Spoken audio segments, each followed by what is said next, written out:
The connection between CB McDonald and Seth Raynor. Can you talk a little bit about how that happened? Yeah, so in order to understand that, you have to understand Chicago golf was founded by a guy named Charles Lloyd McDonald, and he laid out the first golf course, both at Belmont and Downers Grove, which was our first location, and then here in Wheaton. And when he did that, it was a pretty rudimentary affair. I mean, it was basically putting a stick in the ground here and calling it a tee, and putting a stick in the ground there and calling it a green, and say, okay, have at it, hit from one to the other. And over time, bunkers were added and things like that, but it was still pretty rudimentary as it would compare to today's golf course. The other thing about golf courses in those days was they were set up to not test, to penalize poor play. And in the early days of golf, and any beginner would relate to this.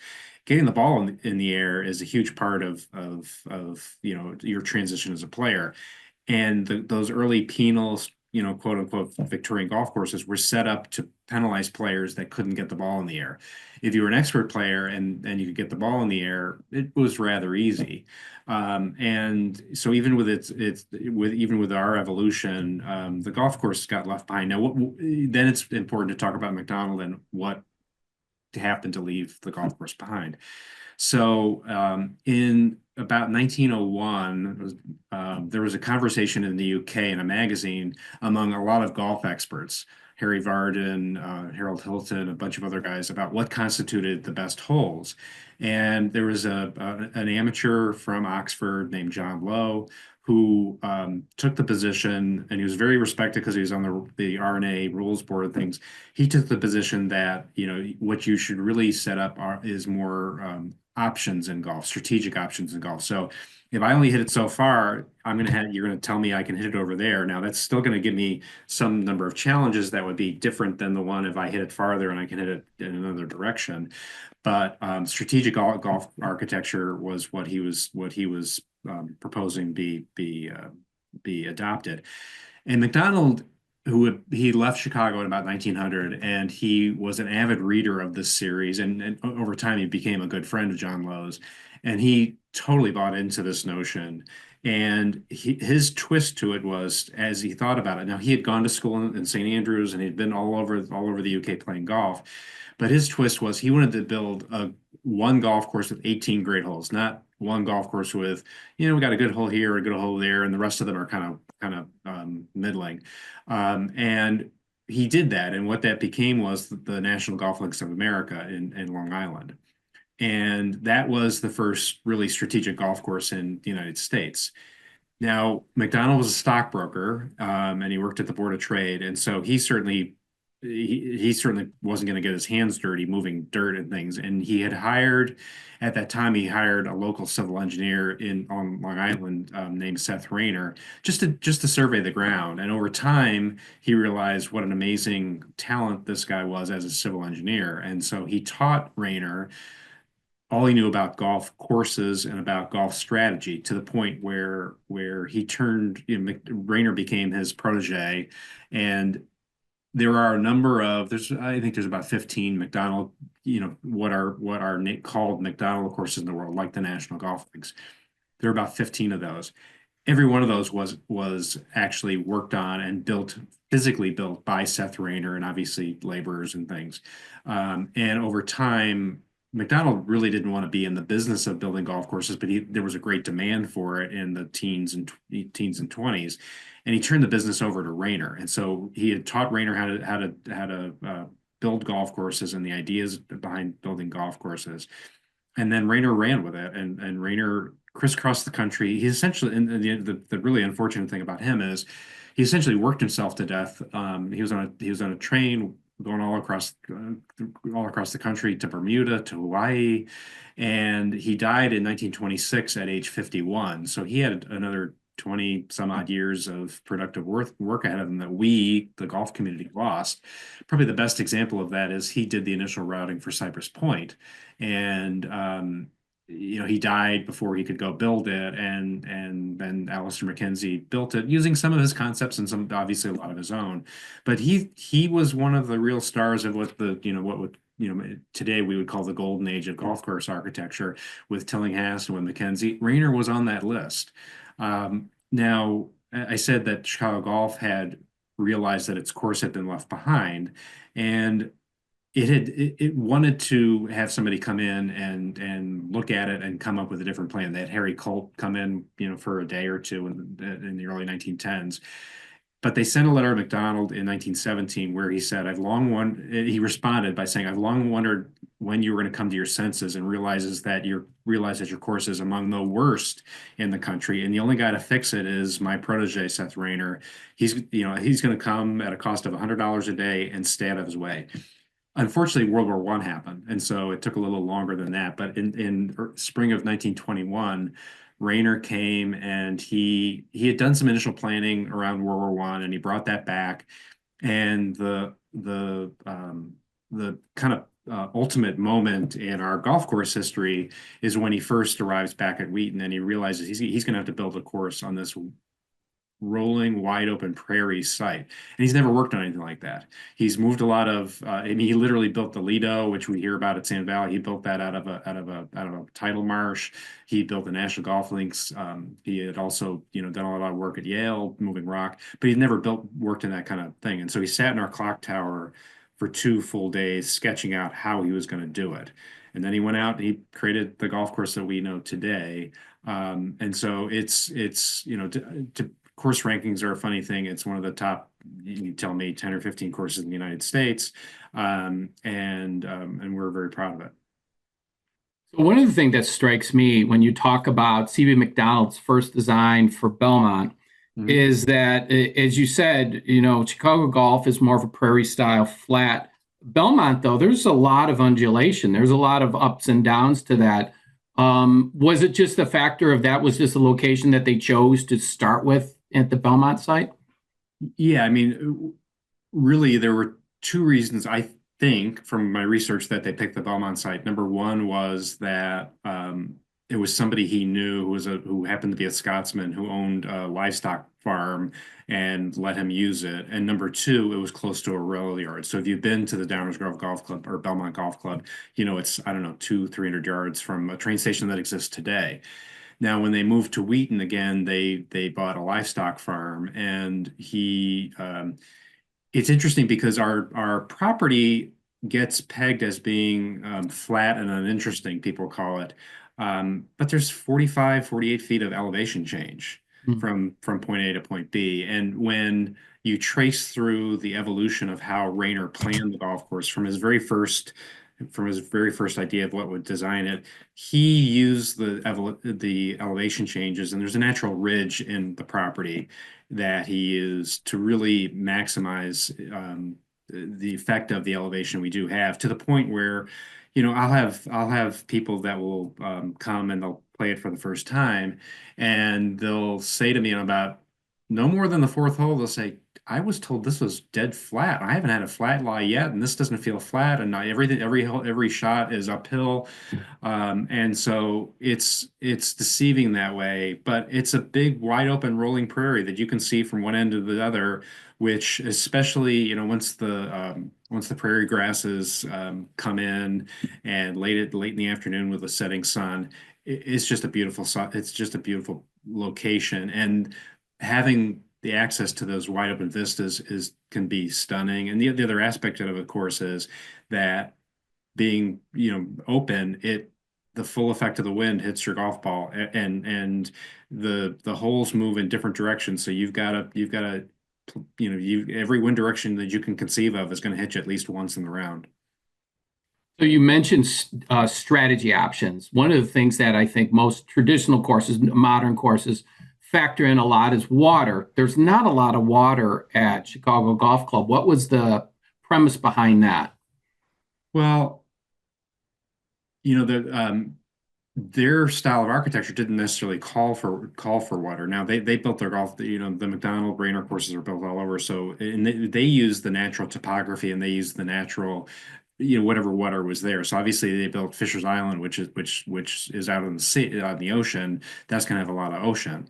In our case, there was a watering hole for the livestock used before we even bought it. That was, I'm sure, pretty small and muddy, and that had been a central element in the golf course that preceded. So McDonald routed one and then ultimately two holes across it. But the idea was that they were just going to use that. I'm sure there was a cost element to it too, because but it was also not if there were lots of man-made water hazards or retention ponds, it wouldn't have fit in with the prairie with the prairie site. The one thing they did do is that they extend the pond we did have, the watering hole we had, they expanded it so that today is the 10th hole plays across that part. And the ninth hole that precedes it also plays across a small water hazard, but that was actually man-made. And the reason they did that was because they built that to be part of the irrigation system, and they built that as in essence a storage pond that they would let the water put in, go in and warm up in the sun. So not a lot of water. And our golf course is not tricky at all. It's what you see is there. There's a couple blind shots, but nothing too bad. But what makes it spectacular are the greens and the green surrounds and what goes on internal to the greens and how you have to get there. That's what makes it special. So let's talk about the writing of the book. When you found, well, actually, how did you find your co-writer? How did you guys connect on this project? Well, I've known of Rand Jerris. So Rand Jerris worked at the USGA for 30 plus years, and he ran the USGA museum.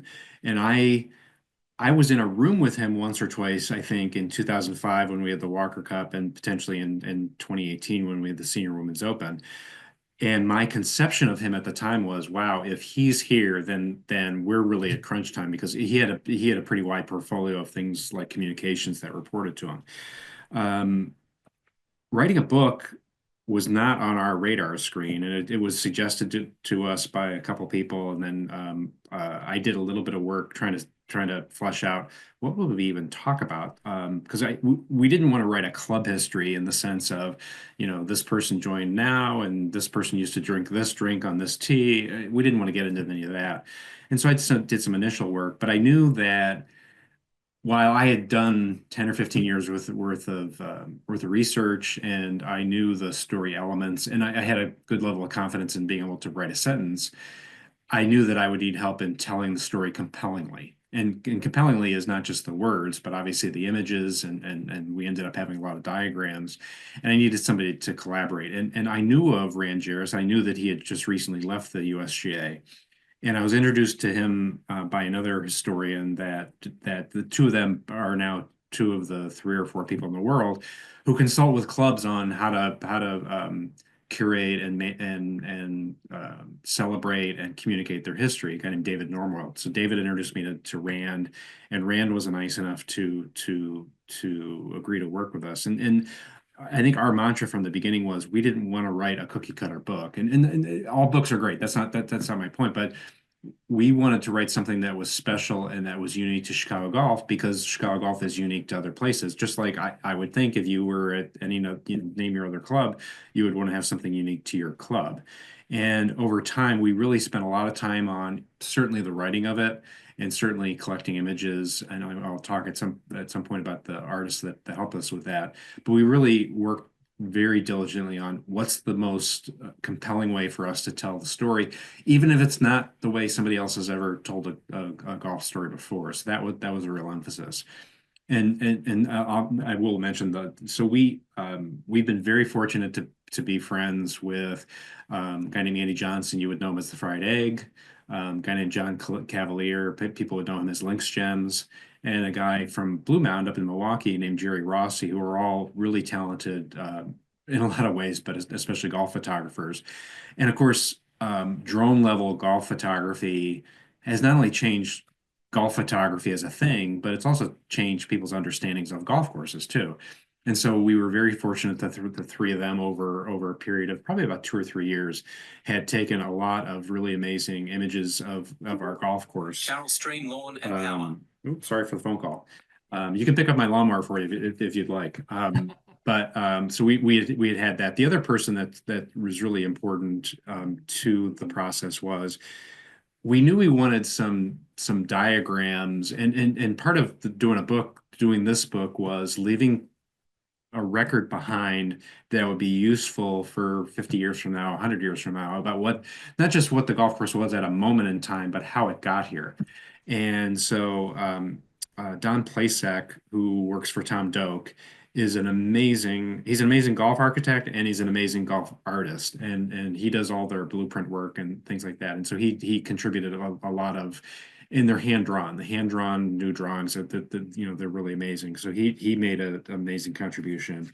And then probably the last person to talk to before the publisher is Anthony Pioppi. There's a small group of McDonald Raynor historians, and yes, there is such a thing in the world as a group of McDonald Raynor historians. And Raynor left no paper behind. I mean, Alistair McKenzie, Donald Ross, they wrote books, they wrote for papers, et cetera, et cetera. There's a lot of written documentation. Raynor was so busy, and he was such a quiet, unassuming man, that he left no paper behind. So it's important to have those people. So Anthony has been a friend and a contributor to my learning over time. And so Anthony was nice enough to contribute his writing of the essentially a biographical sketch of Raynor, so that people, you know, because this is a story not just of Blades of Grass, it's a story of the people that built it, and Raynor being a great example, the foremost example of that. So, having written a couple books myself, I kind of understand a little bit of the process, not in the scope that what you've gone through, but I also know that it's a massive undertaking, and that at the end of it, there's fatigue. When you finished the book, what was your when you got to hold the book actually in your hand and see the final product, what did you feel? Again, I didn't expect to write a book. And obviously I knew that at some point that was going to happen. And I had been part of all the proof process and all that. So I had an idea of what it was going to look like. But to hold it in my hands, and we had selected the paper, we had gotten into everything, but to hold all 5 pounds in my hand and to see the scale of you know, was pretty cool. Actually the coolest part was you know, it came together very quickly. So from when Rand and I started together until it showed up, you know, and the delivery truck in Wheaton, was less than 2 years, and so that was pretty quick. Now there was a lot of years of research before that, but that was actually pretty quick. The months and months of questions from my friends and fellow members, when's the book going to be done? Being able to put it in their lockers and know that, you know, within, you know, X hours from when I was doing that they were actually going to see it. That was by far the best feeling. And then the other aspect, which kept me busy for a while, is we decided to, and this was April of 2024, we decided to make it available to people outside our membership. And so we sold about 500, or actually now more, copies externally via like a Shopify site, and I was the customer fulfillment and the shipping department and all that stuff. So I was the most tired after that. I didn't have time to be tired until after I got through that. But being able to share it with people and have people appreciate it was really amazing, and it's been fun. I really appreciate the people who I can tell have read it, and have consumed not just the words and not just the pictures, but the words and pictures together, because then they really get the story. So, having won the Herbert Warren Wind Award, does that change now what the future of the book looks like? Are you going to continue to sell it, or what's the plan going forward?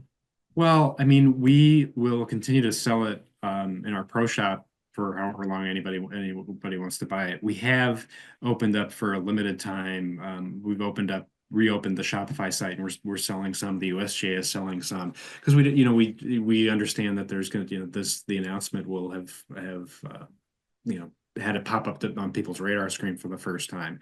But, you know, as you know, we're a small little place, and you know, we're going to go back to being a small little place. But you know, we've gone. Rand and I went way out of our way, and the club, more importantly, went way out of its way to share the golf course in a really special way with lots of people that, you know, may or may not ever see it.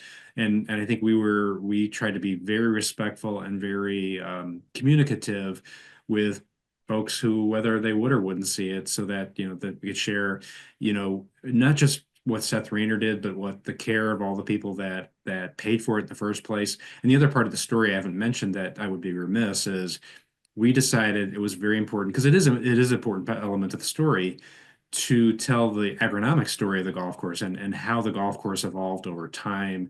And a golf course is a living organism, just like your yard is a living organism. And what happens isn't just above the grass you see. A lot of it is what goes on below the surface. And we've right now we have our Craig Smith as our 7th superintendent in those 102 years, which is pretty amazing. And to tell their aspect of the story was very special too. There's a superintendent somewhere else in the country who essentially challenged us to say, nobody tries to tell that story, and if they do, they get it wrong. And so we took it as a great challenge to get it right, and we think we have, at least in the context of our club and what's happened. So one more question, then I have a couple rapid fire questions for you. With regard to, say, you're talking about irrigation in the club itself, how does the club approach, like, say if I thought I saw on the Facebook page maybe a few years ago, you were doing some irrigation work. How do you decide on what work to do considering the historic nature of this course? Well, most of what I'm actually talking about is aerification, which is in the fairways and on the greens, taking plugs out and taking dead roots out and filling it with sand. That's actually the most thing. Certainly, we did. If you have a golf course, there are a handful of golf courses in the world that can get away. Fisher's Island is another Raynor, which is an example that doesn't have an irrigation system. But there are very few that can get away with having none, and they have a limited lifespan. And ours had in 2020, ours was beyond its limited lifespan. So that's the most recent addition of that, and that's actually a real. I honestly don't know a heck of a lot about that. That's a real science in terms of where you want to place heads, how, where you get the water from, the water pressure, and it's my grandfather was a plumber, and that was that would have been like a PhD level course for him. So but you have to do that. It's a necessary element of running a place that people are going to want to come to play. So the rapid fire questions are a little unfair because you could probably talk a long time about this, Right. but maybe we could just give an anecdote or something with regard to it. Maybe talk about the Foulis brothers and the impact of that. All these people, how many were involved in the club, and how did that happen? So the Foulis brothers, the father was old Tom Morris's foreman in St. Andrews. The brother Jim came to be our first professional and won the second US Open. His brother David came. His brother John came and David came to be the co-professional and eventually the professional and superintendent. John came to be a bookkeeper. They're buried. Most of the family is buried within 100 yards of our entrance at the Wheaton Cemetery. They were very central, and Jim and David Foulis, the two brothers, earned 2 patents. They also did all the golf course work between 1895 and 1916 when David left to go to Hinsdale, and they were instrumental in our history. Chick Evans, what's the impact? I believe Chick Evans might have caddied there at a specific event. Was he involved at all with Chicago Golf? Yeah, he was a member at a point. So from 1916 until 1923, he was a member at Chicago Golf, and I'll work backwards from there. And he played he got to the finals of the 1912 U.S. Amateur and lost. He got to the semifinals at Chicago Golf Club. He got to the semifinals of the 1909 U.S. Amateur and lost. In his words, his first time he came to caddy in the 1903 U.S. Women's Amateur for the women who lost in the finals. And he was a very active member of our club community. He would come to, caddy banquets, and he was on different committees, and he called people up to tell them that they had done something wrong, all that stuff. He was a very active member of our community. And frankly, he's one of my golf heroes. So that's, to me, he's a big part of our history. And then finally, can you talk a little bit about the U.S. Women's Open and the impact in the future, and I'm assuming there's probably some strategy going on right now that the club's thinking about. Yeah, so we will be the host site for the 2033 U.S. Women's Open, and that'll be the first time we have held that particular championship. So we've held 4 different USGA championships or 5, I guess, and then the Walker Cup. So this will be the first time we've held the Women's Open Championship. I'm personally really excited. It'll be a chance to share our golf course with a whole slice of the golf population we have in the fort. I'm also very excited because we held the 2018 Senior Women's Open. That was, and I've been at Chicago Golf for almost 50 years now. That was the most special event in those 50 years by far. And so we're really excited to host that and to partner. And of course, as a founding member of the USGA from 1894, to participate with them and to get to work with them and to get to help them, do what they want to do is very special at all. It's going to be a really amazing thing for me because it will be the first time Chicago Golf Club has ever been roped off for a championship. And to see those ropes, I don't know how I'm going to take that. I don't know how our members are going to take that. And I mean that kiddingly, but it'll be an eye opener for us. But we're really excited about that. And frankly, that's far enough in the future that, I keep thinking of, I see teenage stars and thinking of, wow, you're going to be like right in the wheelhouse of our event. But the golf ball will have changed by then, and distances will be what they are. It'd be fascinating to see what it's like, and it's going to be late May and early June, and hopefully we'll have a good winter, and we'll be firm and fast like we always intend to be.